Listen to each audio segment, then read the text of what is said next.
وارث علوم اعلیٰ حضرت جانشین حضور مفتی اعظم ہند حضور تاج الشریعہ علامہ اختر رضا خان المعروف ازہری میاں،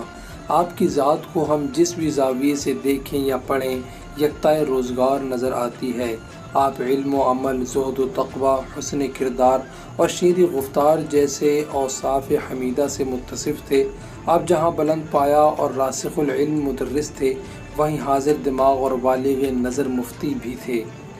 آپ کے خطاب میں جہاں خوش بیانی، نکتہ سنجی اور علمی گہرائی کی خوشبوئیں پھوٹتی تھیں، وہیں آپ کی تحریروں میں فکر انگیزی، حقائق نگاری، فقہی بصیرت، حدیثی مہارت اور ان کے ساتھ ساتھ توضیحات، تنقیحات و تطبیقات کا ایک جہاں آباد نظر آتا تھا۔ بلا شبہ آپ اپنے آباء و اجداد کے علم و فکر کے سچے وارث و امین تھے۔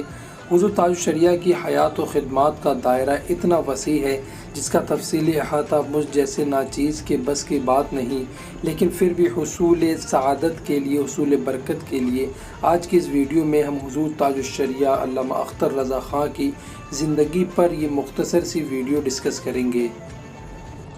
اور آپ کا شجرہ نسب کچھ اس طرح ہے، یعنی آپ کے والد حضور محمد ابراہیم رضا خان جو بیٹے ہیں حضور حجت الاسلام یعنی حامد رضا خان کے، اور حضور حامد رضا خان جو بیٹے ہیں حضور اعلیٰ حضرت فاضل بریلوی کے، یعنی دادا کے بعد آپ کا سلسلہ نسب حضور اعلیٰ حضرت امام احمد رضا خان فاضل بریلوی سے مل جاتا ہے۔ آپ کی پیدائش 24 ذی القعدہ 1362 ہجری کو ہندوستان کے شہر بریلی کے محلہ سوداگران میں ہوئی،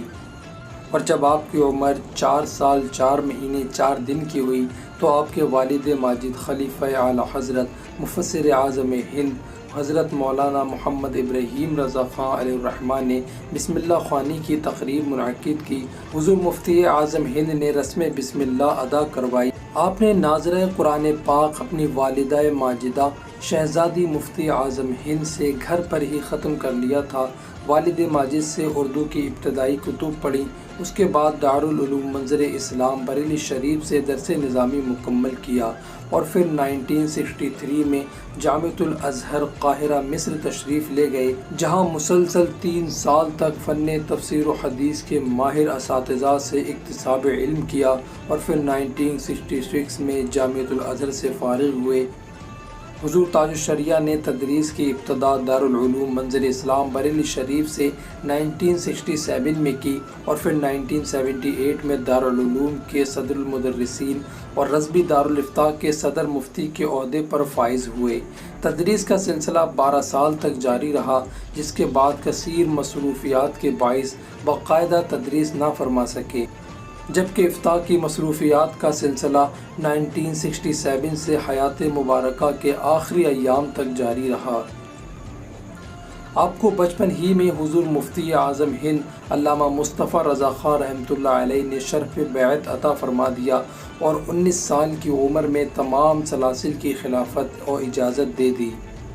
حضور تاج الشریعہ نے تحریر کے میدان میں مختلف علوم و فنون پر عربی اور اردو میں 65 سے زائد کتب تحریر فرمائی ہیں، جن میں سے چند کے نام یہ ہیں: ہجرت رسول، آثار قیامت، الحق المبین، اور اس ہی جیسی 65 کتابیں جن کی لسٹ آپ کو ڈسکرپشن میں دے دی جائے گی، آپ نے تحریر فرمائی ہیں، جن کو دیکھ کر، پڑھ کر، مطالعہ کر آج بھی دنیا کے بڑے بڑے علماء حیران ہیں۔